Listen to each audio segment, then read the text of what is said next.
We talk about money being a tool. I think one of the things that we're very dogmatic on of why we think about creating a multi-generational company to serve multi-generational families is Brandon and I understand our job and our jobs as partners is we don't start business. We don't believe business is about extracting value. It's actually about value creation.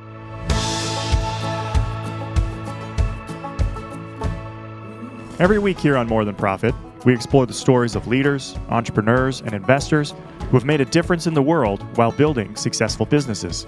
We sit down with each guest and dive into their personal journey, their struggles and triumphs, and the lessons they've learned along the way. On this episode, we're talking with two former professional athletes who are now both certified wealth experts. They've become convinced that the traditional model of financial advice for athletes was broken. They saw the stats that athletes are 4 times more likely to file bankruptcy, twice as likely to be divorced, and frequently end up squandering millions due to the fraud, high fees, and unqualified advice. They heard the stories firsthand of athletes who blew through all their money before they retired, others who had been injured but didn't understand how to get adequate protection, and even some who had made the right decision to hire a financial advisor, but the financial industry had completely failed them. As such, they set out to change all of that by starting AWM Capital.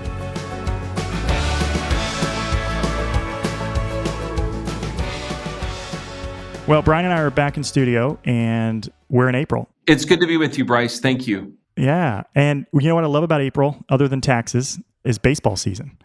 So it's one of my favorite sports growing up. And, you know, I have several fond memories of baseball as a kid. But Brian, I'm curious, what was one of your best memories growing up as a kid with baseball? So I spent my summers in a place called Buckland, Kansas, 2,500 people, so just rural America. And so we would work on the farm in the day, and at night we would play baseball. So we were a traveling team. We had a little short bus that would take our team, and we'd play other small teams. And my brother, so we grew up in Wheaton, Illinois. My brother he's an incredible pitcher, and I was a shortstop, and we were the only ones from out of town. So again, a lot of attention on us, which I hated. I mean, I'm not like that.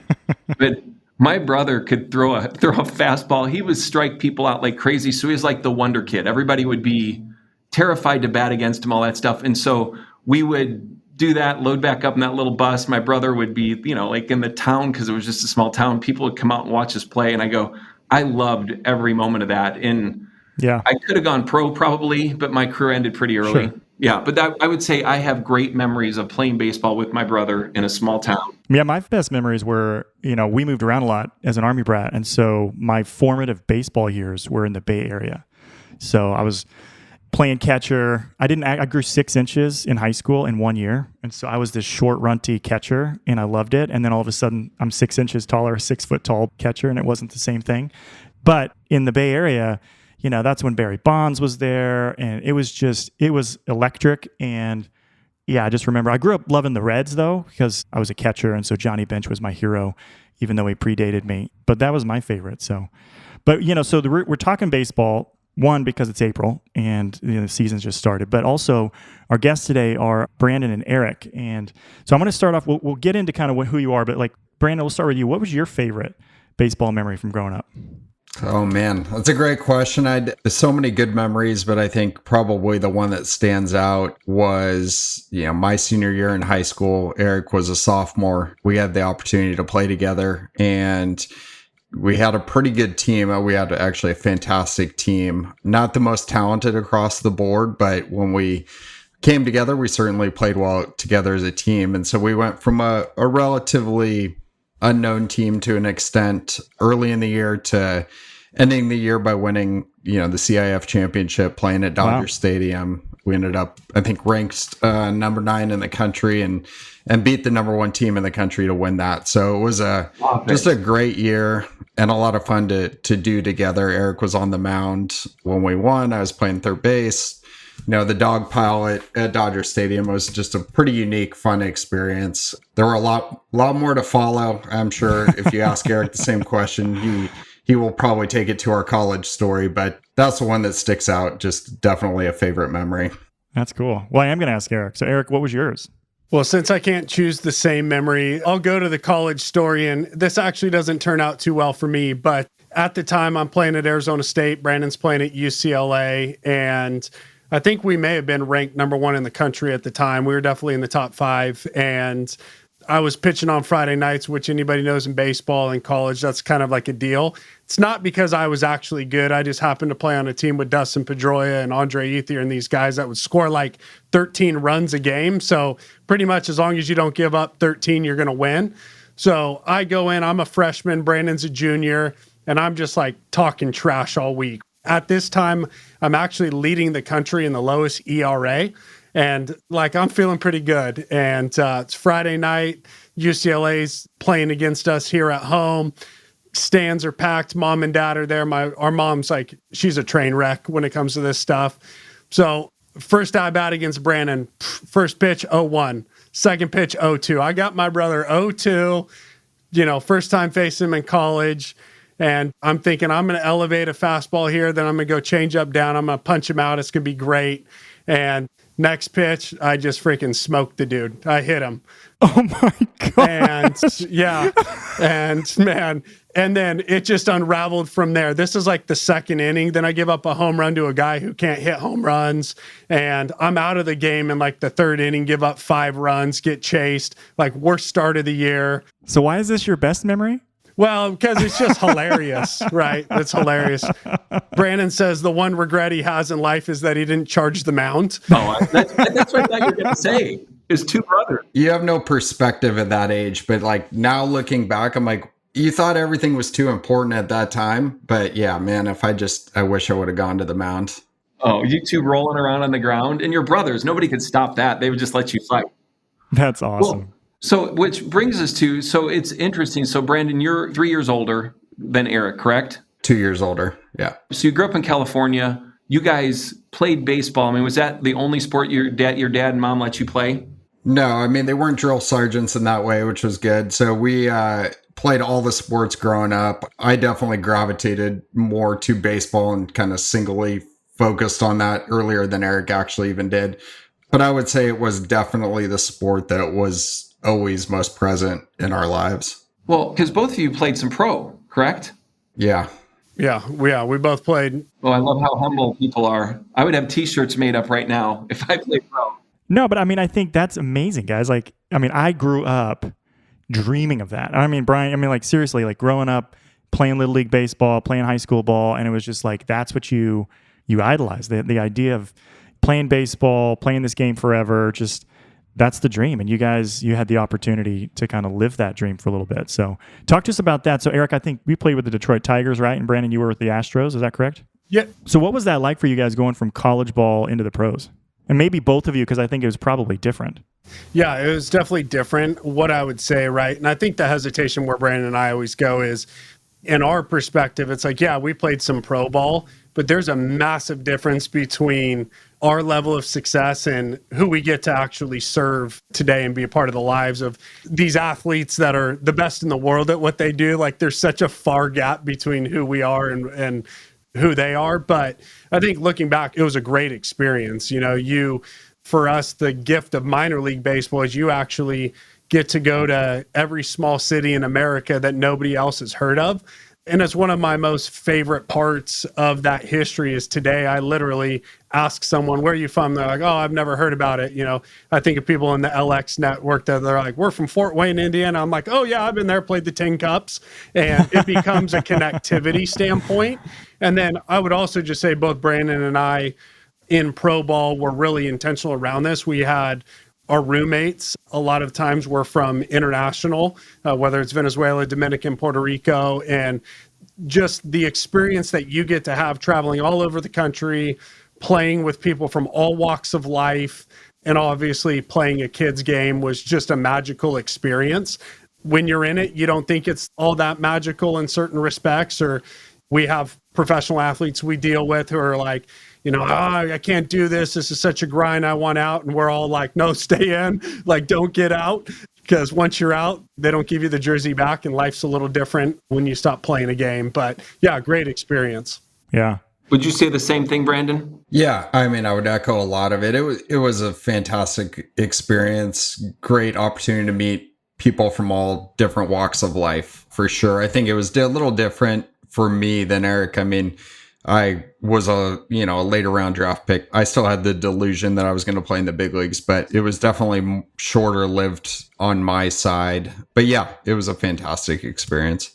Yeah. Well, if you had a son who wanted to play in Major League Baseball or any pro sport, would you encourage that now?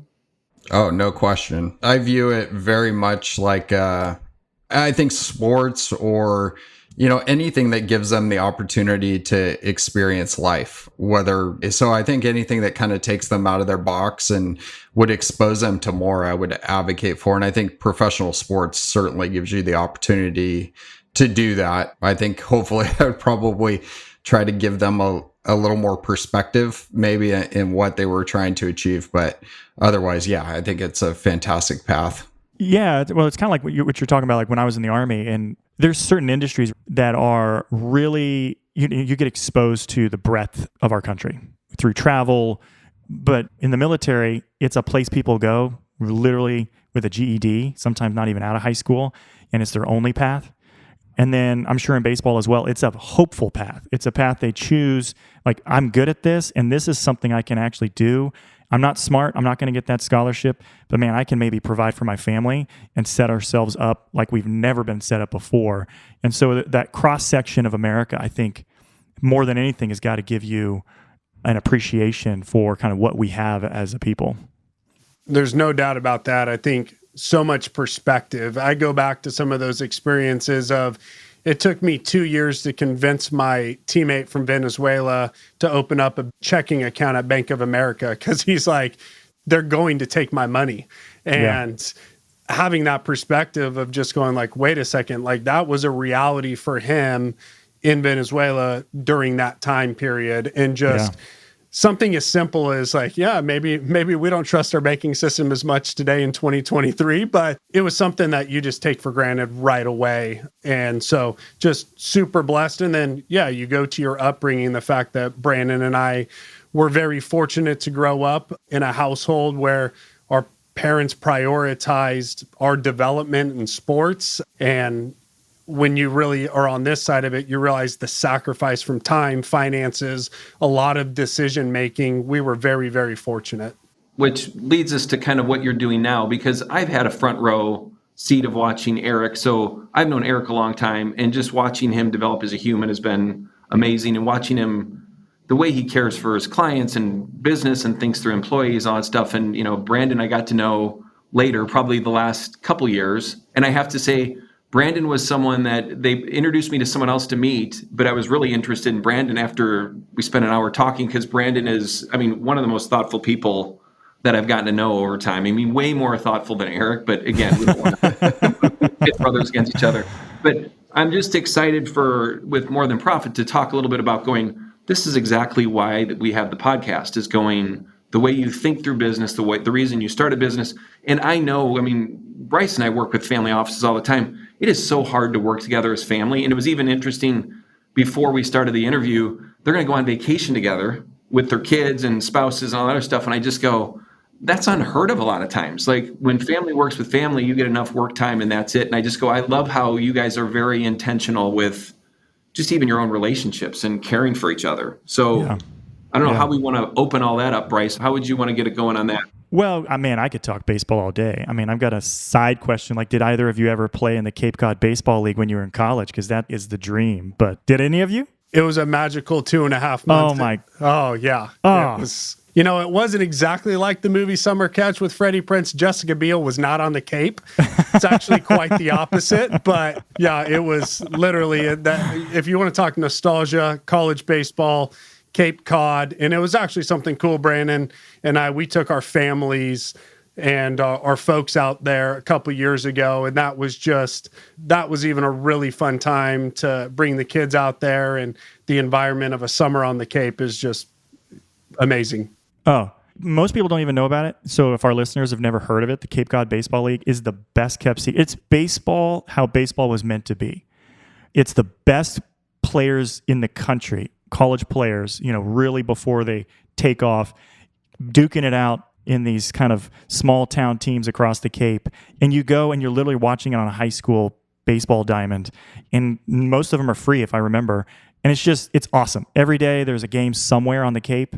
You got to check it out. It's amazing. So, well, that's really cool. Yeah. Well, so let's turn to so obviously sports and your family really encouraged that growing up, but what other, because I want to get into your business, but I still want to kind of stick around some of those formative things that help shape who you are and how you think about the world, and now kind of how that translates into your work at AWM. So are there some other things kind of growing up besides sports, any individuals or teachers that were really transformative in the way that you think about the world, specifically in your line of work, money, and helping people reimagine wealth and impact and their values and alignment and those types of things? Which one wants to take it first?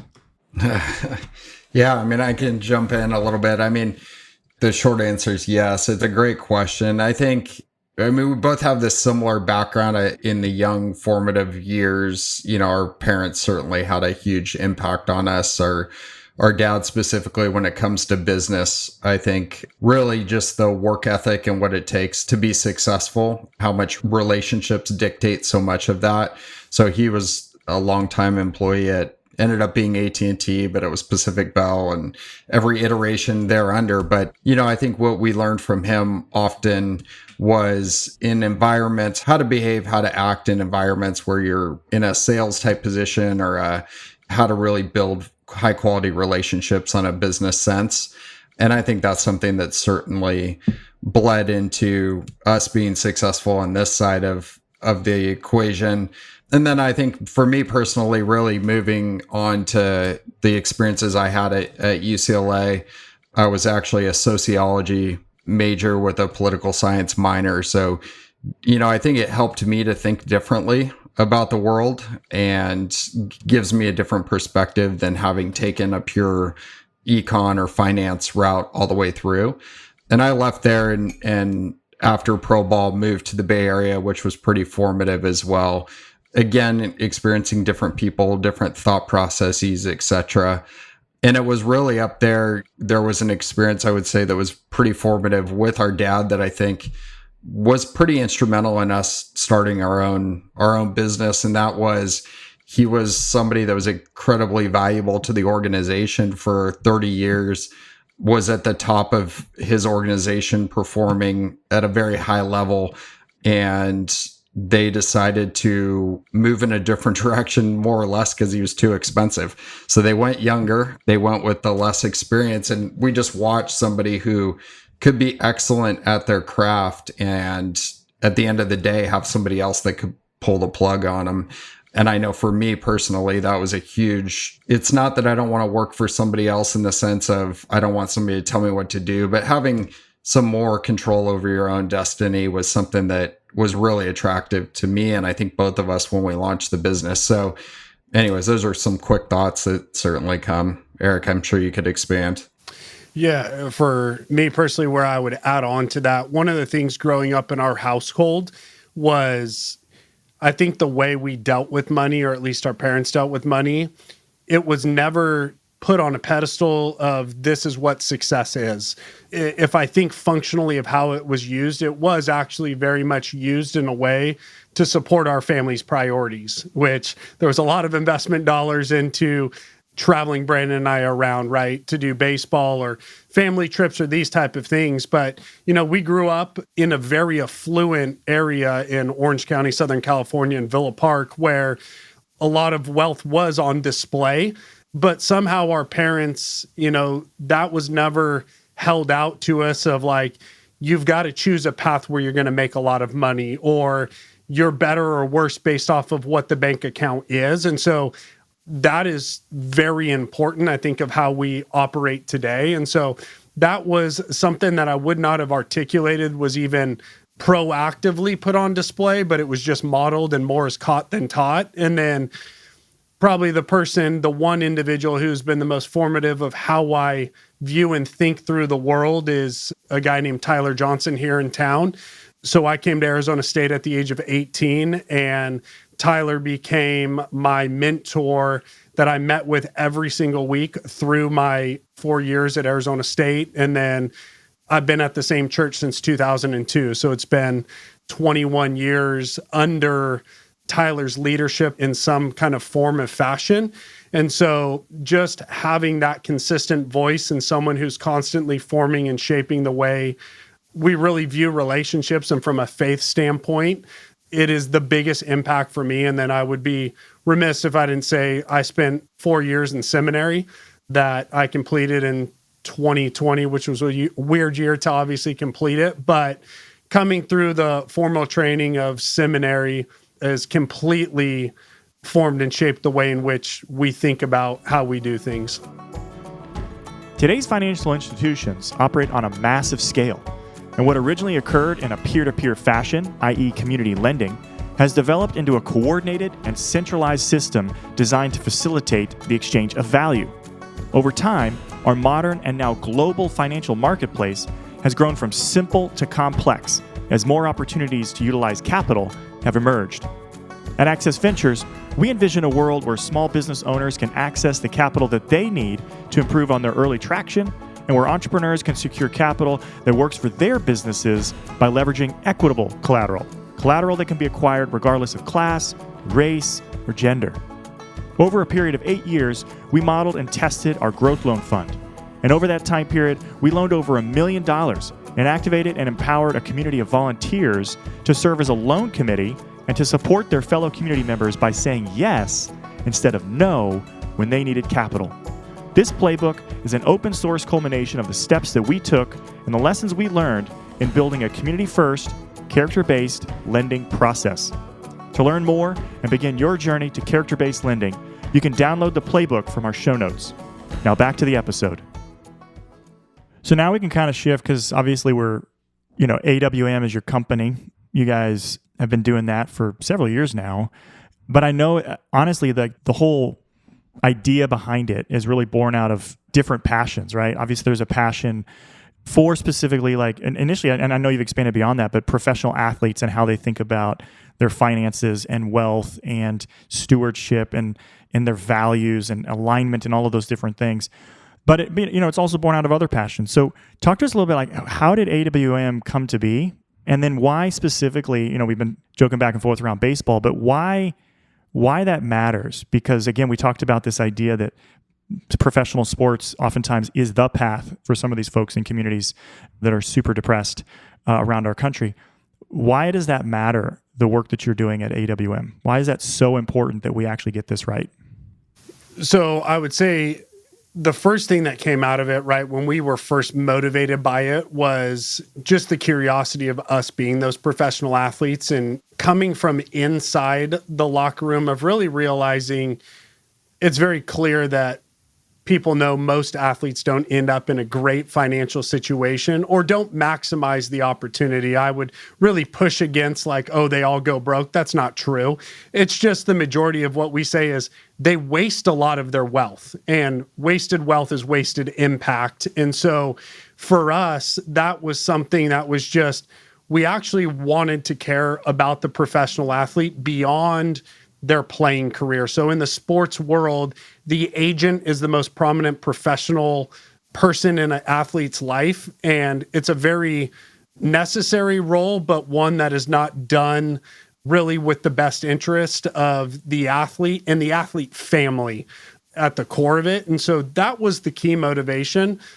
And when I think about even today of why it's so essential, we can get into the nuances of it, is the professional athlete in two very different ways. For all of us, we have different capitals, right? Different levels of currency in life. There's the financial capital, but there is this social capital. There is something that when we have people that society upholds of prominence, there's a huge opportunity for positive impact. And we hear back in the day, right? Sports stars, right, wrong, or indifferent, could be mentors. They could be idols. They could be these kind of exemplars of what to look at. And so for us, when we came in it, is we look and say, there's this unbelievable opportunity, both from a financial impact and also from a social impact, to do things that can incredibly bless their own families, their own selves, but also the world at large. And historically, that just is not done well. It is actually the exception to the rule. And it will continue to be the exception to the rule unless we change the way that we go about it. And we'll get into this a little bit later of why we've expanded outside the athlete. But what we kind of found out was it's actually not an athlete issue. Theirs is just more focused and accelerated because they make all their money by the age of 35, 40 years old. But when you figure out that only 10% of wealth transfers to the third generation of all ultra wealthy families, this isn't an athlete issue. This is a human problem. So, Brandon, I'll let you kind of add to that as well. Well, and Brandon, maybe you could take it this way too. Like, what about AWM? Because in talking with you guys, I know the focus is different. It's not just wealth management. And I think sometimes that when people hear that or like they see your website or whatever, help us understand, like, why is this more than, or why should it be more? Because I do think there are people out there just as wealth managers and it's just literally fee for service type stuff. But you two, you really look at it differently and the way you lead your company and the way you work with your clients. And why should it be that way? And what are some things that you do beyond just wealth management? Yeah, no, I think it's a really good distinction. And I think there's a place for all of it. But really, when Erik and I first started, we used to say all the time, we want this company to outlast us. And I don't think we had any idea really tangibly what that meant. But what it's really born into is this focus on creating a multi-generational company so that it can serve multi-generational wealthy, flourishing families. And in order to do that, you have to work with a client in a different way. You have to understand a client in a different way. And a lot of that goes beyond the X's and O's of, hey, we're going to invest your money in whatever and get you X return. Like, very important. And we believe, some of the best at doing that. However, that would be just optimizing money for money's sake and not as a tool ultimately for families to achieve whatever they want to achieve.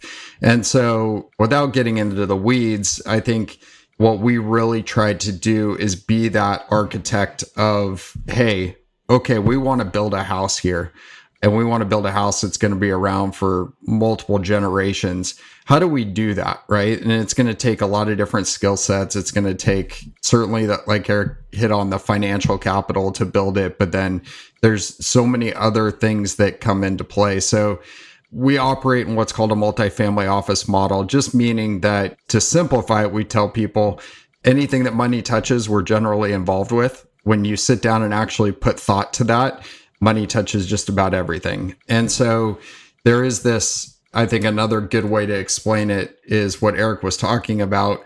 So many people have this fear, for instance, of, I don't want my kids to inherit, let's say I have $100 million. I don't want my kids to inherit all that. It's going to ruin their life. And it's taking a step back and going like, well, yeah, if you don't want to actually do the hard work to make sure that it doesn't, but it's also reminding them that if you don't give it to your children, you're going to give it to somebody. You're giving it to somebody else's kid and some charitable organization that's going to run things. Like, why do you have any more confidence that that person's going to steward that wealth better than you, your family, that you have the opportunity to train? And so we spent a lot of time on, people call it family governance, etc., but it's those conversations. And it is a benefit that our families tend to be on the younger side because we get to start at a really early age. And then I guess I'd round out by just saying, why do we, this is obviously really important to us. Why do I think it doesn't get implemented oftentimes in this way, or why it hasn't been solved yet, is our industry, unfortunately, is a short-term industry.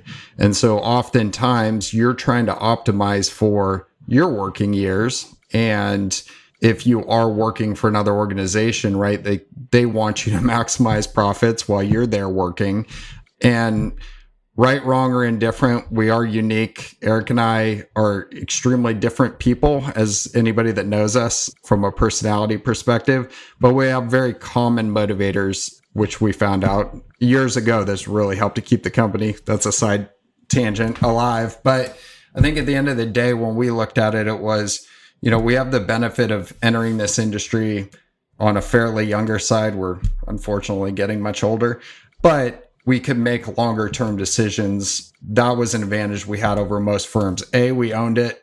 So if we wanted to do something, we got to do it. And then B, we had this time frame we were looking at that's just certainly much longer than than the rest of the industry. And I have to say, I got to see firsthand a couple of years ago, I went to a dinner or lunch, whatever, that had a bunch of your clients.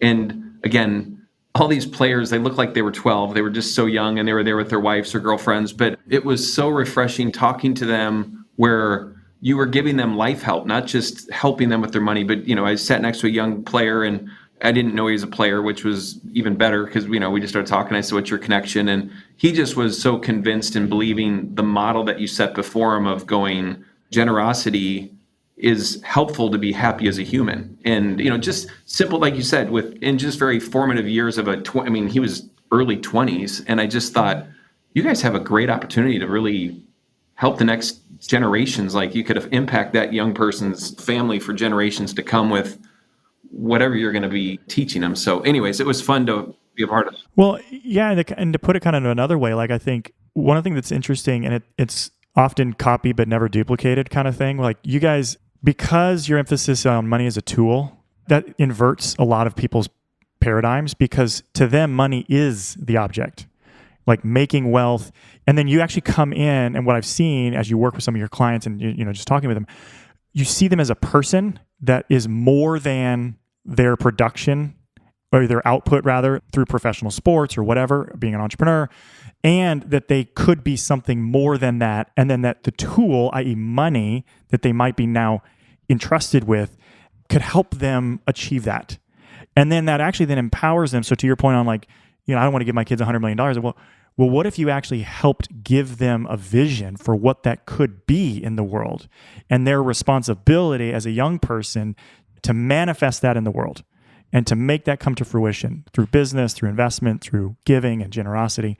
Like that is such a paradigm shift, but I think it's got to be, and I'm curious if you've got like, a story or something like that, but of a person, like literally they are one of, like you've said, like those superpower professional athletes, big name people, and you come and you start talking to them about this and they're like, whoa, you actually see me as a person and not just a means to an end, not just a paycheck or another dollar sign. Yeah, I think we're very fortunate to have probably a lot of those stories because it is one of the hardest things when you have success in any industry, let alone professional athletes or something that's very public. We know this. You run a business and all of a sudden you start to have success at a level and there's this isolation that happens, right? And this loneliness happens and these walls of protection go up. And I've shared this story on another podcast. I mean, we had a client who was one of the most famous athletes that there is today, and tragedy happens is he has a family member that dies, and I'm one of the first phone calls, like literally the first phone call. And that's not because I'm his financial person. That's because the humanity side of it is in a subconscious reactionary way. It's who do I call that I know cares about me? And that is such an important thing. And then we talk about money being a tool. I think one of the things that we're very dogmatic on of why we think about creating a multi-generational company to serve multi-generational families is Brandon and I understand our job and our jobs as partners is we don't start business. We don't believe business is about extracting value. It's actually about value creation, right? When we look at the goodness of how God set up economics and set up creation, it's additive, right? It's about contribution over consumption or extraction. And so we look at our roles while we're here for whatever decades God allows us to be here as one is trustees and stewards. And so we've been blessed to say, our job for this small amount of time is to figure out the skill sets we've been given. How do we add value into the marketplace and into the world? And it's a very different thing than opposed to how do we maximize our dollars, right? And it's not, there are different industries and different companies. And so this isn't for everyone, but for us, when we're dealing with the responsibility to steward and be a trustee of a family's wealth, including ours, we actually think there is a right model on how to do it. It's very different than if we're running a business with a product or a service. But one of the main things we've done is literally, it sounds so simple, but it is human-centered design. We literally start with you as the family, and inside of the family, your human capital. So in aggregate, what is the purpose of the vehicle of a multi-generational family? We are stewards and trustees of the resources and blessings we've been given to bring fulfillment first to our family, and then hopefully blessing and impact to the world. And inside of that, then how do we actually use our financial capital to align in building each human capital inside the family? And so the orientation of everything we do is going, even in that multi-generational conversation, we're not scared of $100 million. We're not scared of $1 billion.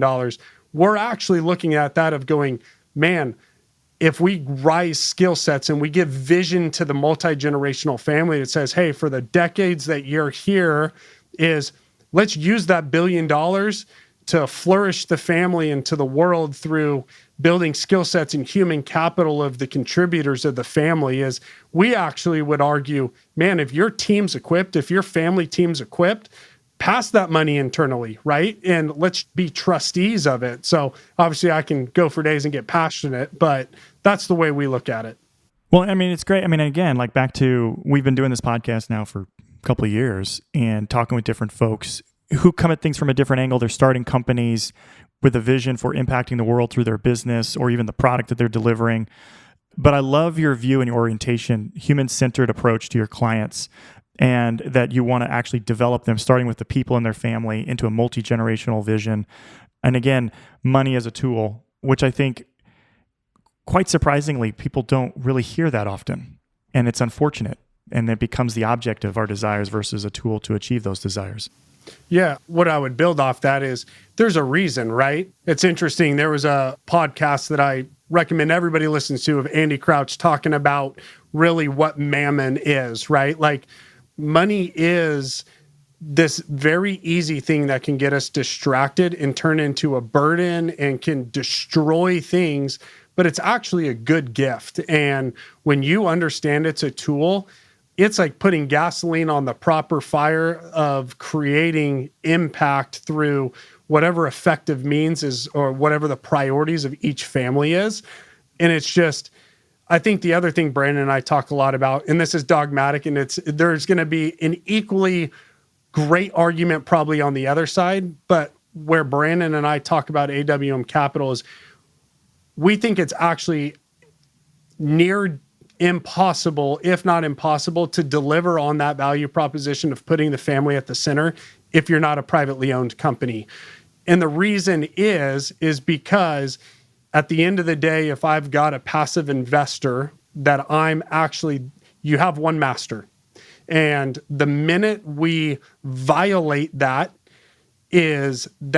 removes us from really building the human-centered designed company. And so really the restraint on it is making sure us as partners, we don't take the cash out, right? We don't take the mechanism of PE money or, getting swallowed up. And I think it's just a really important thing that we've built into our culture of going, our ultimate mission is our families. It's not building AWM from a valuation enterprise value for us to extract it out for just our lifestyle practice. And so that's just, something we're super passionate about, and it's controversial. So, it's just the way we look through things. We could talk all day, but I'd love to. But I'm actually curious. So you guys are brothers, obviously, played ball together. You almost charged the mound. I get it. Do you guys ever disagree? What does that look like? I mean, again, you're partners and you don't have outside capital, so it's privately owned. But do you guys disagree? And what does that look like? How do you guys how do you do this? Oh, yeah. Do we disagree? We disagree all the time. I would say what we've gotten better at is dealing with those disagreements. I joked somewhat at it earlier when we were talking, but we tried to blow this thing up early. We tried pretty hard, and I would say we see the world very similarly. We just go at it in very different ways. And early on, we had no understanding of those motivators and that we were motivated by the same thing. And so those arguments were really difficult to reconcile. And now I think because we have a lot of trust and understanding that we're trying to get to the same spot, it allows us to have differences of opinion, but also have the respect to know, hey, we're trying to get to the same spot, so let's work through this. And it's taken coaching and different assessments and all kinds of stuff like that over time. Thankfully, we have two wonderful women that help both of us to reconcile those more often than not, and have, which ironically, our wives are incredibly similar from, a personality standpoint. And so I think they can see through and see where each of us are going astray from time to time. And then I'd be remiss if I didn't. We have two other partners in this business, and Robbie McConchie's played a huge role over the years to play referee at times. And Justin, more recently, Justin Dyer, having those partners come in and understand the vision, understand our passions for where we want to go, and then help us to work through some of those things from time to time. People used to joke they'd get out of the car. We had some employees in the beginning, they'd be riding in the car with us across Florida, old Gator Alley, and we'd get out on the other side and it would kind of be like, what? And we'd hop out of the car. We were fine. We'd go to dinner, and they thought we were going to dissolve the entire company in that 3-hour car ride. So, yeah. The last thing I'll say is I think it's what makes us good too, at what we do, or strengthens the company, I should say, is because we can drag it out and really argue passionately. And I think it puts a solution that puts that client impact, the design for the client, in a much better spot at the end of the day. Well, and I think what I'm hearing you say too is, like, if you fundamentally know someone's for you, right? If you know they have your back, and at the end of the day, we're going to be friends and we're going to be okay, you're able to have conversations like nobody else. Because I think more often than not in friendships or in business, we're so guarded. But because the two of you are brothers, you guys can go at it and recognize, okay, at the end of the day, Erik loves me, and he's got my best interest at heart and this company's best interest, but we disagree here. We're going to press through this, which probably terrifies the crap out of other people. And one thing I would say, as Brandon had said, like, there's so many warnings out there, right? Don't work with your family and friends. And I would say you shouldn't work with your family and friends if the relationships are unhealthy and you're not willing to do the work to develop healthy relationships and healthy rhythms. But man, if you're committed to actually having candor and having compassion and forgiveness and asking for forgiveness and extending it, there's no better person to have in the foxhole, right? I think in 2013, when we joke around those assessments, what we figured out is we both have the same exact core motivation of why we're doing it, even though we are literally set 180 from a personality standpoint from one another. And the thing I'm thankful, and it's something that Brandon he's been my idol since I came out of the womb, right? I'm a little brother. And the thing and the way he leads our company, and he even leads through periods of disagreement, he is the most convicted human I know, but he's also one of the most gracious and humble humans I know. And so part of the only reason this works is because he has demonstrated, and our culture set on humility, that he's also the first one to come and say, hey, I was wrong. And he modeled that for me. And so hopefully I've caught a little bit of that. And I think through and go, we feel unstoppable as brothers, not just because there's blood, but because there's truly a covenantal relationship of a shared mission and a shared understanding that this isn't even about two brothers. This is about the Averill family, of a multi-generational standpoint of going, it's not about Brandon and I, it's actually about the family in general. And so we are required to do the work to push through our differences. And that's just been something culturally that we've tried to extend to all of our employees and to our clients of, it's worth the work. But just because you're family doesn't mean it's going to be all roses. Like, you have to actually work at it.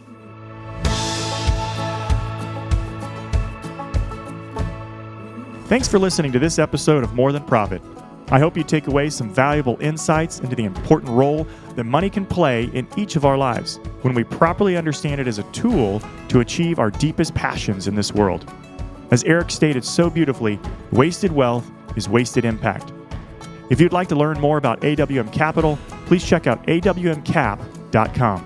And to stay up to date with More Than Profit, make sure to subscribe wherever you get your podcasts. And while you're there, drop us a review so others can find us as well. And don't forget to check out our new show's website at morethanprofit.fm, where we have even more added content, past episodes, and we'll be posting some exciting new information about upcoming live events. You can also learn more about what's ahead by following us on Twitter at listen_MTP or on Instagram at More Than Profit Podcast.